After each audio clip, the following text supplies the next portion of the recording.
The graveyard, that place where everyone is equal, where the rich and the poor rest side by side, each with their own story.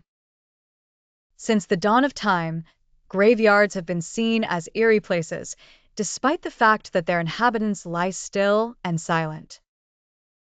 The true fear might not stem only from their stillness, but from the fact that these places remind us of the inescapable fate of death. Over the ages, graveyards have become entwined with tales of ghosts and spirits, stories passed down from generation to generation.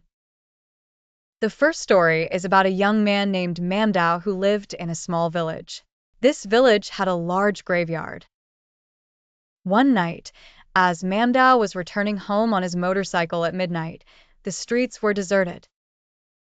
The village was small, its inhabitants few, and they were accustomed to sleeping early. The streets were unlit, and Mamdouh could only see the road ahead by the light of his motorcycle. On his way home, Mamdouh passed by the graveyard gate. Suddenly, he began to hear songs and loud ululations of celebration. The voice sounded familiar to him. He turned off his motorcycle to confirm what he was hearing, and indeed, the voice was that of an elderly woman who had recently passed away, a woman Mamdouh knew well. The thought alone made Mamdouh's body shiver with fear. He approached the graveyard gate slowly and opened it to see what was going on inside. He found no one. He recited prayers seeking refuge from evil and closed the gate, trying to convince himself that his mind was playing tricks on him, that the night and darkness were making him imagine things.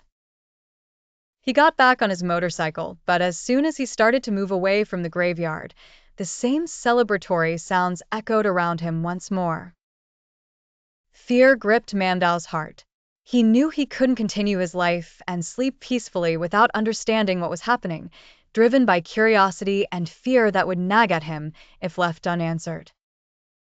So, he returned to the graveyard, opened the gate again, and this time looked carefully while the noises continued. Suddenly, a horrific scream pierced the air, scaring Mamdouh to his core. He slammed the gate shut, sped home on his motorcycle, and never again went near that graveyard, especially not at midnight.